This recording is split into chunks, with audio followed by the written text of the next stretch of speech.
ദൈവരാജ്യത്തിൽ യേശുക്രിസ്തു എന്ന് പ്രസംഗിച്ച് കാലം തികഞ്ഞു, ദൈവരാജ്യം സമീപിച്ചിരിക്കുന്നു. നിങ്ങൾ മാനസാന്തരപ്പെടുക. ശ്രദ്ധിച്ചേ, മാനസാന്തരം, മനസ്സിനെ രൂപാന്തരമാക്കുന്നവർക്ക് എന്തുണ്ട്? ദൈവരാജ്യം.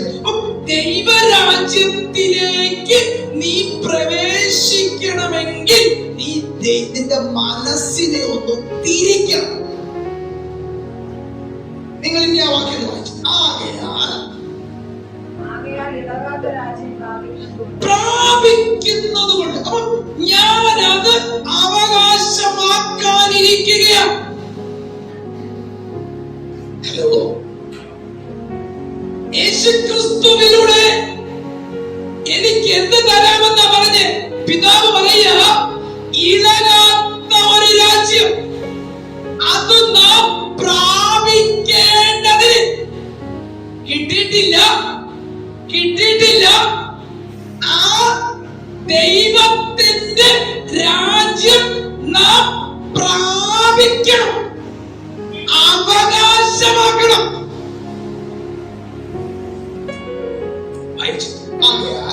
ഇളകാത്ത രാജ്യം പ്രാപിക്കുന്നത് കൊണ്ട് നന്ദിയുള്ളവരായി ദൈവത്തിന് പ്രസാദം വരുമാറ് ആവേണം.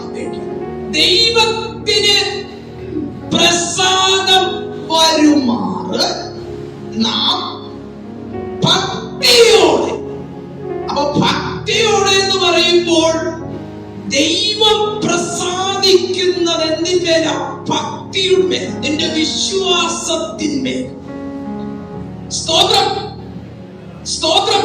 ഭക്തിയോടെ, ഭയത്തോടുകൂടെ സേവ ചെയ്യുക. അപ്പൊ ഭക്തി എന്ന് ഭക്തിയോടെ വേല ചെയ്യണമെന്ന് പറയണമെങ്കിൽ എത്രമാത്രം ഇമ്പോർട്ടന്റ് ഉണ്ട്. ഇളകാത്ത രാജ്യത്തിലേക്ക് നമ്മെ കൊണ്ടുപോകുവാൻ ദൈവം ആഗ്രഹിക്കുന്നു. പക്ഷെ ഈ ഇളകാത്ത രാജ്യം നാം പ്രാപിക്കണമെങ്കിൽ ദൈവം നമ്മുടെ മേൽ പ്രസാദിക്കണം. ദൈവം പ്രസാദിക്കണമെങ്കിൽ എന്റെ വിശ്വാസത്തിന്റെ മേൽ കയ്പുണ്ടാകരുത്, കലർപ്പുണ്ടാകരുത്. ഭക്തിയോടെ ആ ഭക്തിക്കകത്ത് കയ്പ് വന്നു കഴിഞ്ഞാൽ അഭക്തിയായി മാറും. എന്ത് വന്നാ മാറും? കാരണം ഭക്തി ജീവിക്കേണ്ടതാണ്, വിശ്വാസത്തിൽ ജീവിക്കേണ്ടത്. വിശ്വാസത്തിൽ അടിയുറച്ചു ജീവിച്ചില്ല എങ്കിൽ നമുക്ക് ആ രാജ്യം നഷ്ടമായി തീരും. ദൈവം നമുക്ക് നൽകാമെന്ന് പറഞ്ഞാൽ ദൈവത്തിൽ നിന്ന് ലഭിക്കുന്ന ദൈവപ്രസാദം ഭക്തിയോടെ, നമ്മുടെ ഭക്തിയാണ്, നമ്മുടെ വിശ്വാസമാണ് ദൈവപ്രസാദത്തിന് ഏറ്റവും വലിയ കാരണം. സ്തോത്രം. റോമർക്ക് എഴുതിയ ലേഖനം 5-ാം അധ്യായം 6-ാമത്തെ വാക്യം വായിച്ചേ. നാം ബലഹീനരായിരിക്കുമ്പോൾ അഭക്തർക്ക് വേണ്ടി മരിച്ചു. ദൈവത്തെ ആരാധിക്കേണ്ട ജനം, ഭക്തിയോടെ ജീവിക്കേണ്ട ജനം ദൈവത്തെ ആരാധിക്കാതിരിക്കുന്ന ഒരു കാലഘട്ടം. ക്രിസ്തു മരിക്കുമ്പോൾ ദൈവവുമായിട്ട് യാതൊരു ബന്ധവുമില്ലാതിരുന്ന മനുഷ്യൻ അഭക്തരായിരുന്നു. ഭക്തിയോടെ ജീവിക്കേണ്ട പലരും അഭക്തരായിരുന്നു. അതാ വേദോസ്തം പറഞ്ഞത്, ക്രിസ്തു മരിച്ചപ്പോൾ, മരിക്കുന്നതിന് മുമ്പേ, ക്രിസ്തു നിന്നെ തേടി വരുന്നതിന് മുമ്പേ നീ എങ്ങനെയായിരുന്നു? നിൽക്കട്ടെ, യേശു ക്രിസ്തു നമ്മെ തേടി വരുമ്പോൾ നമുക്ക് അന്ന് വരെ നമുക്ക് എന്തില്ല? വിശ്വാസമില്ല.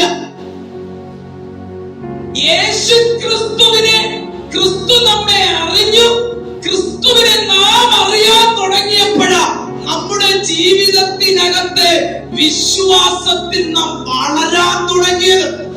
ഭക്തി അല്ലേ? ഇന്ന് കർത്താവിന്റെ നാമത്തിന് വേണ്ടി എന്ത് പ്രതിസന്ധി വന്നാലും നമ്മൾ സഹിക്കുന്നതിന്റെ കാരണം എന്താണ്? ആ കർത്താവ് നമുക്ക് വേണ്ടി ചെയ്ത അത്ഭുതങ്ങൾ, പ്രവൃത്തികൾ നാം എത്ര വർണ്ണിച്ചാലും നമുക്ക് മതിയാകത്തില്ല. സ്തോത്രം, സ്തോത്രം. നമ്മെ ക്രിസ്തു തേടി വരുന്നതിന് മുമ്പേ നാം എങ്ങനെയായിരുന്നു കുഞ്ഞെ? എങ്ങനെയായിരുന്നു? ദൈവത്തെ വിശ്വസിച്ചായിരുന്നു. ദൈവത്തെ വിശ്വാസം ഇല്ലായിരുന്നു.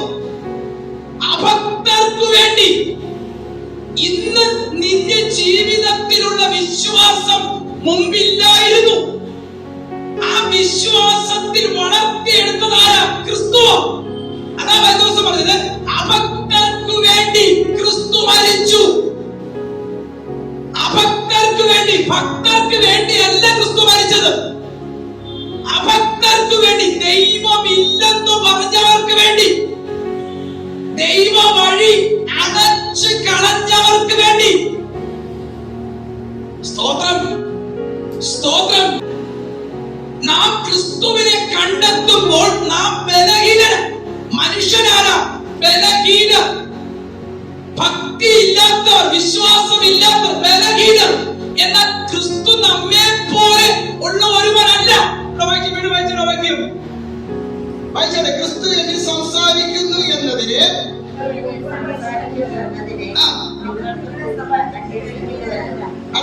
അവൻ നിങ്ങളെ സംബന്ധിച്ച് ബലഹീനനല്ല. കുഞ്ഞെ ശ്രദ്ധിച്ചേ, ക്രിസ്തു നിങ്ങളെ പോലൊരു ബലഹീനനല്ല. നാം ബലഹീനരാ, നാം ബലഹീനരാ. പക്ഷേ ക്രിസ്തു ബലഹീനനല്ല. നമ്മെ പോലെയുള്ള ഒരു ദൈവമല്ല ക്രിസ്തു. അവൻ നമ്മുടെ സൃഷ്ടാവ്. നാം ഉണ്ടാക്കി വെച്ചതല്ല ദൈവം. ശ്രദ്ധിച്ചേ, ക്രിസ്തു ബലഹീനനായ ഒരു മനുഷ്യനല്ല. അവൻ ബലഹീനനല്ല. അവൻ എന്നിലും ശക്തൻ.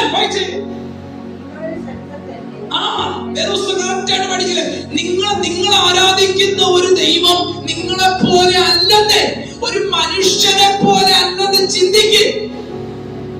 സ്തോത്രം, സ്തോത്രം.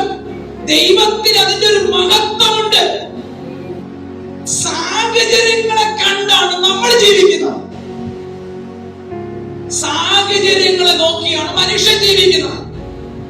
സാഹചര്യങ്ങളെ നോക്കിയല്ല ദൈവം ജീവിക്കുന്നത്.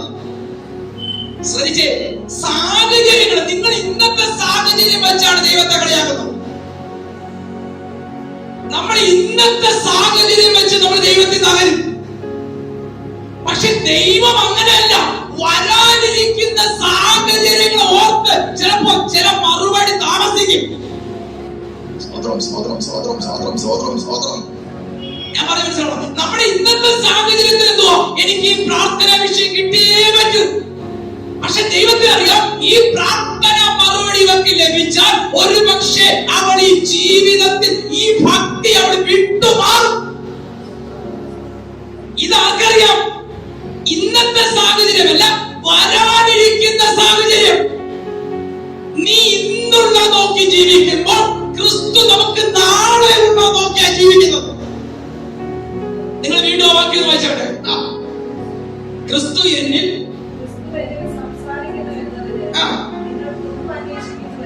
നിങ്ങൾ ശ്രദ്ധിച്ചേ. കർത്താവേ, ഞാൻ ഇത്രയും പ്രാർത്ഥിച്ചു, ഇത്രയും പ്രാർത്ഥിച്ചു, പിന്നെ എന്താ എനിക്ക് ആ മറുപടി കിട്ടാത്തത്?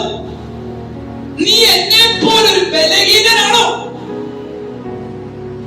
നീ എന്നെ പോലൊരു ബലഹീന മനുഷ്യനാണോ? കാരണം ഞാൻ പ്രാർത്ഥിച്ചിട്ട് ഞാൻ അന്വേഷിക്കുക, ഞാൻ പ്രാർത്ഥിച്ച വിഷയം എന്തേ? പൗലോസേ, നീ പ്രസംഗിക്കുന്നത് ശരിയാ, പ്രസംഗിക്കുന്നു, ഞങ്ങൾ കേൾക്കുന്നു, ഞങ്ങൾ വിശ്വസിക്കുന്നു. പക്ഷേ ഞങ്ങൾ ആഗ്രഹിക്കുന്നത് പോലെ ആ പ്രവൃത്തി എന്താ കാണാത്തത്? ക്രിസ്തു നമ്മളെ പോലെ ഒരുവനാണോ എന്നാണ് പൗലോസോട് ചോദിക്കുന്നത്. പൗലോസ് അതാ പറഞ്ഞത്, നിങ്ങളെ സംബന്ധിച്ച്. അവൻ നിങ്ങളെ സംബന്ധിച്ച് ബലഹീനനല്ലേ? ബലഹീനനല്ല.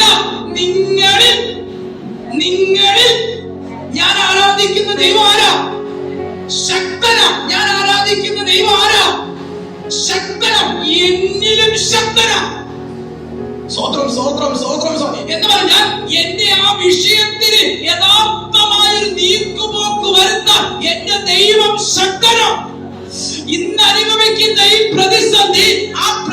പ്രതിസന്ധിക്കകത്ത് ഞാൻ താഴ്ന്നു പോകാതിരിക്കാൻ, വിടുവിക്കാൻ എന്റെ ദൈവം ശക്തനാണ്.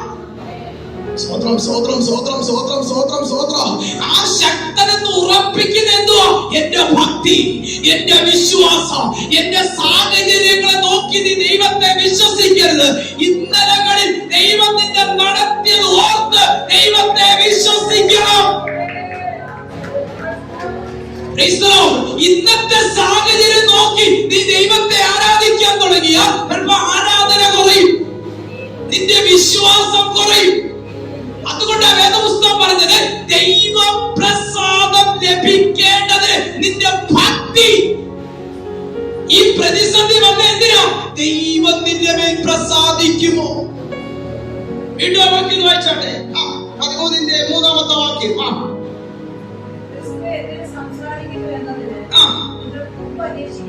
അടുത്ത വാക്യം.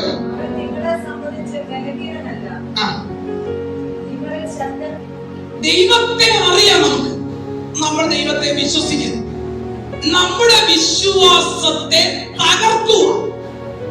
നമ്മുടെ വിശ്വാസത്തെ എങ്ങനെ തകർക്കണം? ഭക്തരായിരിക്കുന്ന നിങ്ങൾ അഭക്തരായി തീരണം. സ്തോത്രം. ഞാൻ പറഞ്ഞല്ലോ, ദൈവം ബലഹീനനല്ല, ദൈവം ശക്തനാണ്.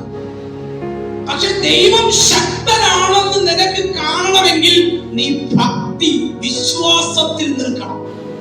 നിന്റെ വിശ്വാസത്തിലൂടെയാണ് ദൈവത്തിന്റെ മഹത്വവും ദൈവത്തിന്റെ ശക്തി നീ അനുഭവിക്കുന്നത്. വീണ്ടും വായിച്ച വാക്യം. അനീതി കൊണ്ട് സത്യത്തെ തടുക്കുന്ന മനുഷ്യരുടെ അഭക്തി എന്നുള്ള അനീതി കൊണ്ട് എന്ത് ചെയ്യുക? സത്യത്തെ തടുക്കുക. കാരണം വിശ്വാസത്തിൽ ഇരിക്കുന്നവരെ അവിശ്വാസത്തിലാക്കി തീർക്കുന്നവരാ പിശാച്. നീതിയോടെ ജീവിക്കുന്നവരെ അനീതി ചെയ്യിപ്പിക്കുന്നവരാ പിശാച്. നീ നന്മ ചെയ്യാൻ ആഗ്രഹിക്കാൻ തുടങ്ങിയാൽ നിനക്കെതിരെ തിന്മ ചെയ്യാൻ എഴുന്നേൽക്കുന്നവരാ പിശാച്. സ്വത്രം സ്വത്രം സ്വത്രം സ്വത്രം സ്വത്രം സ്വത്രം. കാരണം നീ നന്മ ചെയ്താൽ ദൈവം നിന്റെ മേൽ പ്രസാദിക്കും.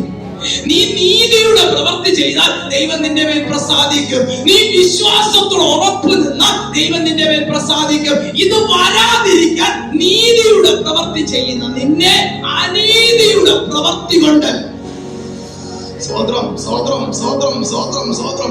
ഈ നീതിയുടെ പ്രവൃത്തി എന്ന് അനീതി കൊണ്ട് സത്യമാരാ ക്രിസ്തുവിനെ, നിന്നിലുള്ള ക്രിസ്തുവിനെ എന്ത് ചെയ്യണം? തടുക്കുക. സ്തോത്രം. പിശാചെന്തോ ചെയ്യുന്നേ? പിശാചെന്തോ ചെയ്യുന്നേ? ദൈവം നിന്റെ ജീവിതത്തിൽ പ്രവർത്തിക്കാതിരിക്കാൻ. ആ വാക്യം ഒന്ന് ശ്രദ്ധിച്ച് നമുക്ക് പഠിക്കാം.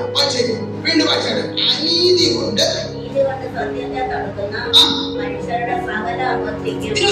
ഈ ഒരു മനുഷ്യന്റെ ജീവിതത്തിൽ ദൈവം പ്രവർത്തിക്കാൻ ആഗ്രഹിച്ചു. പക്ഷെ ആ പ്രവൃത്തി എങ്ങനെ വരിക? അവന്റെ വിശ്വാസത്തിലൂടെ. വിശ്വാസത്തിലൂടെ അവന്റെ വിശ്വാസം വെളിപ്പെടുന്നതിന്റെ സ്ഥാനത്ത് അവിശ്വാസം വന്നാലോ? ദൈവം പ്രവർത്തിക്കാൻ ആഗ്രഹിക്കുക. പക്ഷേ ദൈവം പ്രവർത്തിക്കുമെന്ന് മനസ്സിലാക്കിയ പിശാച് ആ ദൈവ പ്രവൃത്തി എങ്ങനെ വരുന്നത്? നിന്റെ വിശ്വാസത്തിലൂടെയാണ്. നിന്റെ വിശ്വാസം അവിശ്വാസമായി തീർന്നാൽ ആസക്തി, അനീതി ചെയ്യുന്നവൻ ആ ദൈവ പ്രവൃത്തിയെ തടയാനിടയാണ്. വീണ്ടും വായിച്ചേ. അനീതി കൊണ്ട് ക്രിസ്തുവിനെ തടുക്കുന്ന മനുഷ്യ നിന്നിലുള്ള ക്രിസ്തുവിന്റെ പ്രവൃത്തി തടയുന്നതാരാ? ഞാനാ. കാരണം ഞാൻ ദൈവത്തെ വിശ്വസിക്കേണ്ടതിന് പകരം ഞാൻ ദൈവത്തെ അവിശ്വസിക്കാൻ തുടങ്ങിയാൽ ദൈവ പ്രവൃത്തി എന്നിൽ തടയപ്പെടും. അനീതി കൊണ്ട്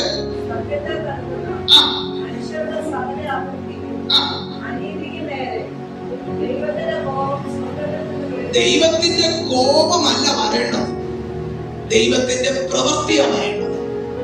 പക്ഷെ ദൈവത്തിന്റെ കോപം വരുന്നത് എന്തുകൊണ്ടാ? ഭക്തിയോടെ ജീവിച്ചവൻ ഇപ്പൊ ഇവിടെ ആരായി? അഭക്തനായി തീർന്നു. ഹലോ, ദൈവത്തിന്റെ കോപമല്ല വരേണ്ടത്, ദൈവത്തിന്റെ പ്രവൃത്തിയാ വെളിപ്പെടേണ്ടത്. നമ്മുടെ ജീവിതത്തിനകത്ത് ദൈവ കോപമല്ല വരേണ്ടത്. ദൈവകോപമാരാ? പിശാച്. ദൈവകോപമാരാ? പിശാച്. നമ്മുടെ ജീവിതത്തിനകത്ത് ദൈവ പ്രവൃത്തി വെളിപ്പെടണമെങ്കിൽ എന്റെ ഭക്തി ഉറപ്പുള്ളതായിരിക്കണം. എന്റെ ഭക്തി ഉറപ്പില്ലെങ്കിൽ എന്റെ ഭക്തിയുടെ സ്ഥാനത്ത് അഭക്തിയായി തീർന്നു. ഭക്തിക്ക് വിരോധമാണ് അഭക്തി. അഭക്തിയായി തീർന്നാൽ ദൈവ പ്രവൃത്തി വെളിപ്പെടേണ്ട സ്ഥാനത്ത് ദൈവത്തിന്റെ കോപം വെളിപ്പെടും. വിശ്വാസമുള്ളത് കൊണ്ടാണ് നീ ഇതുവരെ തളർന്നു പോകാത്തത്. വിശ്വാസമുള്ളത് കൊണ്ടാണ് നീ ഇതുവരെ വീണു പോകാത്തത്. വിശ്വാസമുള്ളത് കൊണ്ടാണ് നിന്നെ ആരും പറിച്ചു മാറ്റാത്തത്. അപ്പൊ നിന്നിലുള്ള വിശ്വാസത്തെ എന്ത് ചെയ്യണം? അവിശ്വാസമാക്കി തീർക്കണം. നിന്നെ വിശ്വാസത്തിൽ എങ്ങനെ ഉറപ്പിച്ചത്? വചനത്തിലൂടെ. വചനത്തിലൂടെ. ഈ വചനത്തെ നിന്നിൽ നിന്ന് എന്ത് ചെയ്യണം? എടുത്തു മാറ്റണം. ഹലോ, നിന്നെ വിശ്വാസത്തിൽ ഉറപ്പിക്കുന്നത് ആരാ? വചനം. അങ്ങനെയെങ്കിൽ നീ കേട്ട വചനം മോഷ്ടിച്ചിട്ട് ആ വചനം എന്ന സ്ഥാനത്ത് അവിശ്വാസത്തിന്റെ വചനം വരണം. ഇനി അവർക്ക് നോക്കി, എന്നാൽ ഭാവി കാലത്ത് ചില വ്യാജ ആത്മാക്കളെയും ഭൂതങ്ങളുടെ ഉപദേശങ്ങളെയും ആശ്രയിച്ചു. ആരെയും കണ്ടോ? അങ്ങനെ ആരെങ്കിലും കണ്ടിട്ടുണ്ടോ? സ്തോത്രം. അങ്ങനെ ആരെങ്കിലും കണ്ടിട്ടുണ്ടോ? ഈ വചനം വിട്ടുപോകുന്നവൻ അങ്ങനെയുള്ളവനാ. ദൈവവചനം കറക്റ്റായിട്ട് പ്രസംഗിക്കാത്ത ഒരു വ്യക്തി. സ്തോത്രം. സ്തോത്രം. നിങ്ങൾ ക്രിസ്തുവിനോട് അടുക്കാൻ ദൈവം ആഗ്രഹിക്കുന്നു. നിങ്ങളെ ലോകത്തോട് അടുപ്പിക്കുന്നവരാരാ? യേശുവിനോട് എന്തോ പറഞ്ഞേ? നീ ഒന്ന് വീണ് നമസ്കരിക്കുക. യേശുവിനോട് എന്തോ പറഞ്ഞേ? നീ എന്നെ ഒന്ന് വീണ് നമസ്കരിക്കുക. ഇതെല്ലാം ഞാൻ നിനക്ക് തരാം. യേശുവിന് അവൻ എന്താ കാണിച്ചത്? ലോകം.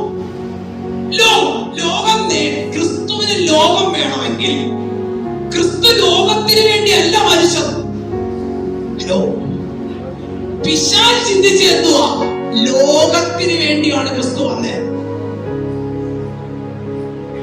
കാരണം ദൈവത്തിന്റെ അവകാശമാണല്ലോ, ദൈവം സൃഷ്ടിച്ചതാണല്ലോ. ഈ മുഴുവൻ ലോകത്തെയും ആദമിന് കൊടുത്തു. ആദമിന് പാപം ചെയ്തപ്പോൾ ആ മുഴുവൻ ലോകവും ആർക്ക് വന്നു? പിശാചിന് വന്നു. മനസ്സിലാകുന്നുണ്ടോ? ഈ മുഴുവൻ ലോകത്തെ ആരാ സൃഷ്ടിച്ചേ? ദൈവം. ഈ മുഴുവൻ ലോകത്തെ ദൈവം സൃഷ്ടിച്ചു. ഈ സൃഷ്ടിച്ച ലോകത്തെ ആരെ ഏൽപ്പിച്ചു? ആദമിന് കൊടുത്തു. ആദമിനും ഹവ്വയ്ക്കും കൊടുത്തു. ഈ ക്രിസ്തു വന്നത് വിചാരിച്ചേ ഈ മുഴുവൻ ലോകത്തെ കൊണ്ടുപോകാനാ. അതുകൊണ്ടാണ് കർത്താവിനോട് പറഞ്ഞത്, നീ എന്നെ ഒന്ന് നമസ്കരിച്ചാൽ ഈ ലോകം മുഴുവൻ നിനക്ക് തരും. പക്ഷെ അവൻ അവിടെ തെറ്റി.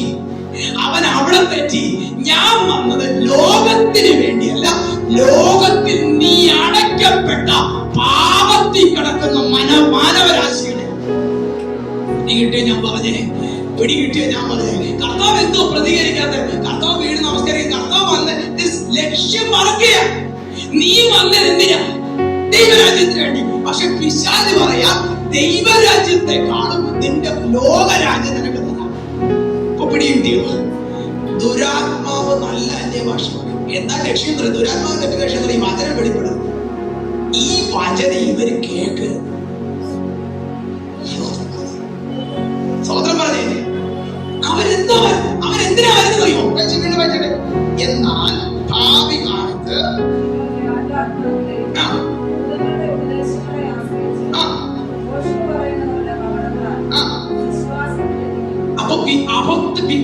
വിശ്വാസം ത്യജിച്ചു. കാരണം അവര് വിശ്വസിച്ചവരാ.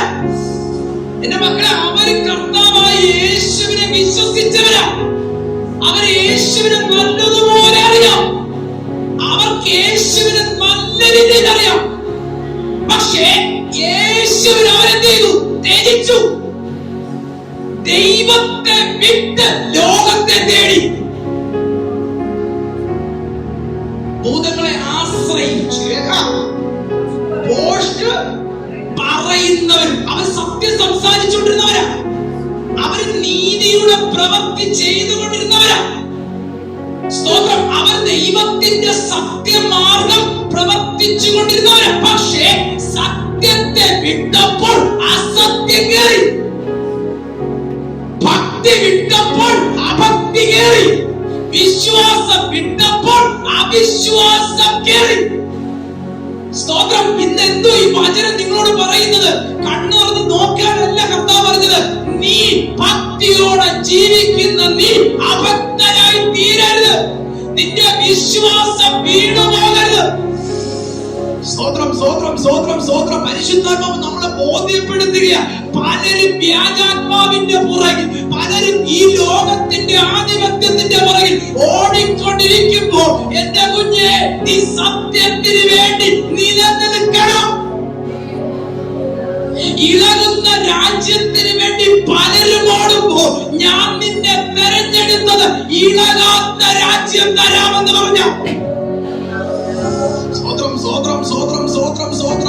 ഈ ലോകം നേടാൻ പലരും ഈ പുസ്തകം ഉപയോഗിക്കുമ്പോൾ സ്വർഗം പറയുന്നു, ഈ പുസ്തകത്തിലൂടെ നീ നിത്യത പ്രാപിക്കണം.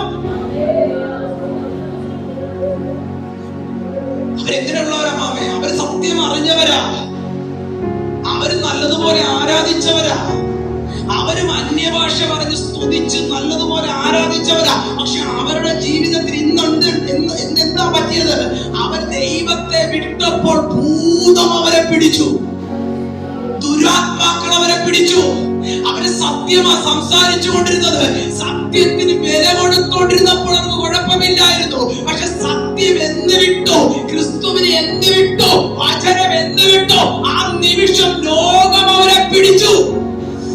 ഭാവികാലം പറയുന്നു, വാഗ്ദത്തം നിവർത്തിക്കാനുള്ള കാലം, യേശുവിന്റെ വരവ് അടുത്തു വന്ന കാലം, ക്രിസ്തുവിന്റെ വരവിന്റെ കാലലക്ഷണങ്ങൾ ലോകത്തിൽ വെളിപ്പെട്ടുകൊണ്ടിരിക്കുക. പിശാച് അടങ്ങിയിരിക്കോ? ക്രിസ്തു വരുന്നതെന്തിനാ? തന്റെ സഭയെ ചേർക്കാൻ, അഭക്തരെ ചേർക്കാനല്ല, വിശ്വസ്തരെ ചേർക്കാൻ. കഷ്ടതയ്ക്ക് വന്നിട്ട് കഷ്ടത വന്നിട്ട് നിന്ന വന്നിട്ട് പിന്മാറാതെ ഈ മാർഗത്തിന് വേണ്ടി നിന്നവരെ ചേർക്കാൻ വരികയാണ്. അങ്ങനെയെങ്കിൽ അങ്ങനെ ചേർക്കാൻ വരുന്ന ക്രിസ്തുവിനോട് ചേർക്കാൻ അവൻ സമ്മതിക്കൂ. ആകയാൽ ഇളകാത്ത രാജ്യം പ്രാപിക്കുന്നത് കൊണ്ട് നാം നന്ദിയുള്ളവരായി ദൈവത്തിന് പ്രസാദം വരുമാറ് ഭക്തിയോടും ഭയത്തോടും. അപ്പൊ ദൈവ പ്രസാദം നിന്നിൽ നിന്ന് നഷ്ടമാകണമെങ്കിൽ ഭക്തി എന്താണ്? അഭക്തിയായി തീരണം. പിശാചിന്റെ ഒറ്റ ലക്ഷ്യം നിന്റെ ഭക്തി എന്ത് ചെയ്യണം? അഭക്തിയായി തീരണം. നിന്റെ വിശ്വാസം എന്ത് ചെയ്യണം? അവിശ്വാസമായി തീരണം. അതുകൊണ്ടാണ് ഒരു വാക്യം ഇങ്ങനെ പറഞ്ഞത്, ദുഷ്ട ഹൃദയം നിങ്ങൾക്ക് ആർക്കും ഉണ്ടാകരുത്. മക്കളെ, നമ്മളിപ്പോ നല്ലൊരു വിശ്വസിച്ചിരിക്കുക, നമ്മൾ വിശ്വസിച്ച് പ്രാർത്ഥിക്കുന്നു, നമ്മുടെ ദൈവത്തെ മുറുകെ പിടിക്കുന്നു. ഇങ്ങനെ പ്രാർത്ഥിക്കുന്ന നമ്മളെ നോക്കി നിൽക്കുന്ന പിശാചുണ്ട്. പാരമ്പര്യ ശക്തിക്ക് ജയിക്കാൻ കഴിയുന്നില്ല. നീ കരയുമ്പോ ദൈവം ഇറങ്ങി വരുന്നു. അവൻ പറ്റുമോ?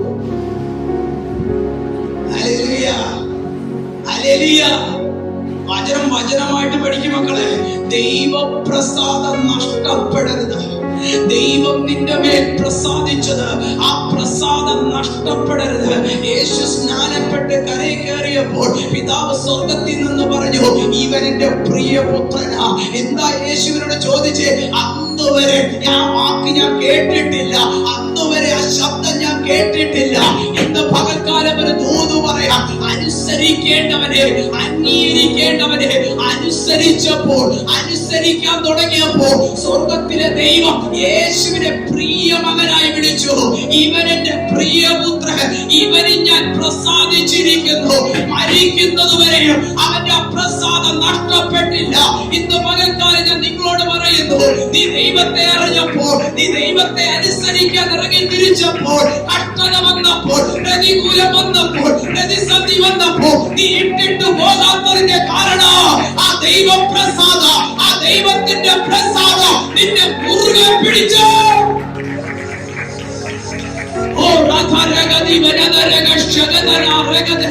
ഇന്ന് പകൽക്കാലം പ്രാർത്ഥിക്കുക, ആത്മാവ് നിന്നോട് പറയുക, വ്യാജത്തിൽ വിശ്വസിക്കരുത്, അവിശ്വാസത്തിൽ നീ വീണുപോകരുത്. ഹല്ലേലൂയ. ഞാൻ നിന്നതല്ല അമ്മാവേ, എന്നെ ദൈവം നിർത്തിയതാ. എങ്ങനെയാ നിന്നത്? നിന്റെ വിശ്വാസമാ. നീ വിശ്വസിച്ചു, ദൈവം അത് കണക്കിട്ടു, നീതിയായി കണക്കിട്ടു. നീ വിശ്വസിക്കേണ്ടവരെ ആത്മാർത്ഥമായി വിശ്വസിച്ചപ്പോൾ ദൈവത്തിന്റെ വലിയ കരം നിന്റെ ജീവിതത്തിൽ വെളിപ്പെടാതെ ചില അവിശ്വാസത്തിന്റെ കെട്ടുകൾ അഴിയട്ടെ.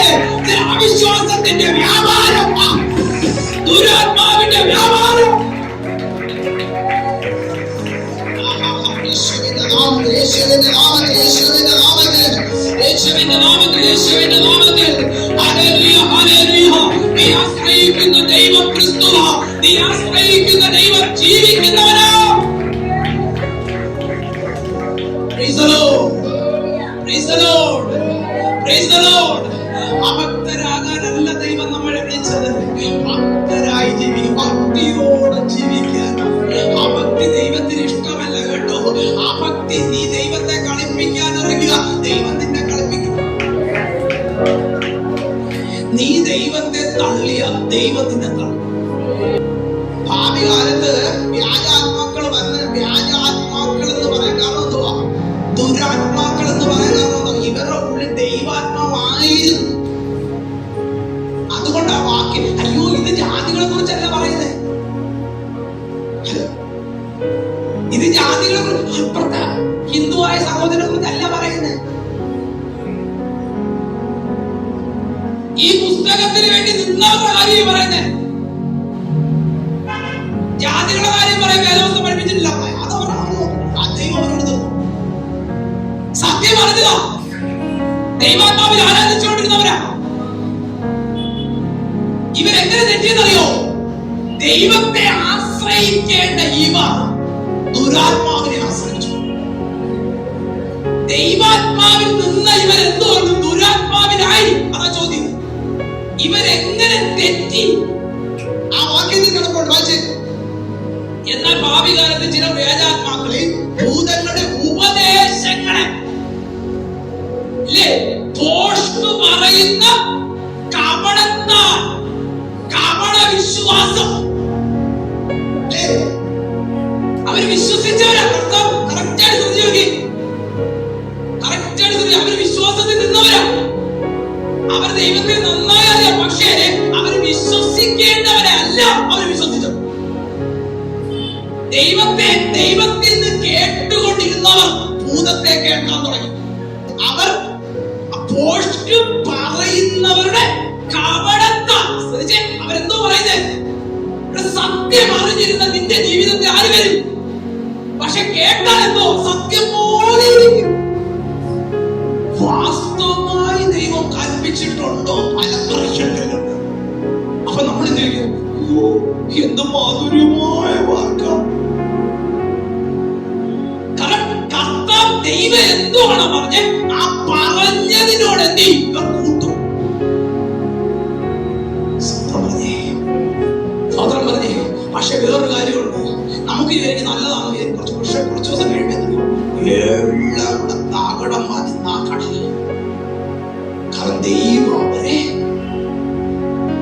ദൈവത്തെ വിശ്വസിച്ചവരാ. പക്ഷെ ദൈവത്തെ വിശ്വസിച്ചവർ ദുരാത്മാവിന്റെ വാക്ക് വിശ്വസിച്ചപ്പോൾ അവര് പിന്നെ ആരെ ആശ്രയിക്കാൻ തുടങ്ങി? അതുകൊണ്ടാണ് കർത്താവ് പറഞ്ഞ, കർത്താവേ കർത്താവേ, ഞാൻ നിന്റെ നാമത്തിൽ ഭൂതത്തെ പുറത്താക്കി. വലിയ വീര്യ പ്രവർത്തികളിൽ ചത്തതിനൊക്കെ ഞാൻ എഴുന്നേറ്റ് ഓടിച്ചു വിട്ടു കർത്താവേ. പറയാ, ഞാൻ നിന്നെ ഒരു നാളും ഇന്ന് പകൽ പറഞ്ഞാട്ടെ, എന്നെ അറിയുന്നൊരു ദൈവം. എന്നെ ആരറിയണം? എന്നെ ആരറിയണം?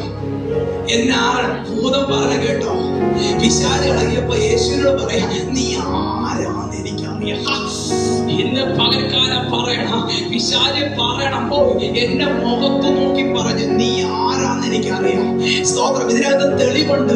ഒരു ഭൂതം ഇളകിയപ്പോ, ഒരു പിശാച് ഇളകിയപ്പോ എന്റെ മുഖത്ത് നോക്കി പറഞ്ഞ് നീ ആരാന്ന് എനിക്കറിയാം. നീ ദൈവത്തിന്റെ വചനം വിളിച്ചു പറയുന്നവനാ. നിന്റെ മുമ്പിൽ ഞാൻ അടിയറ വെക്കുന്നു. ഇന്ന് പകൽക്കാലം പറഞ്ഞേ, പിശാചിനോട് പറഞ്ഞേ, ഞാൻ ആരാന്നറിയാവോ പിശാചേ? നിനക്ക് എന്നെ തൊടാൻ കഴിയത്തില്ല, എന്റെ ജീവിതത്തെ തൊടാൻ കഴിയത്തില്ല.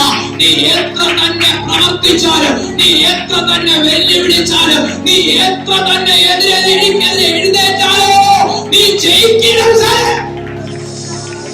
എന്നെ ഉടയവനോ, എന്നെ ചേർത്ത് പിടിക്കുന്നവനോ, എന്നെ മാറോട് അടയ്ക്കുന്ന ഒരു ഉടയവനുണ്ട്.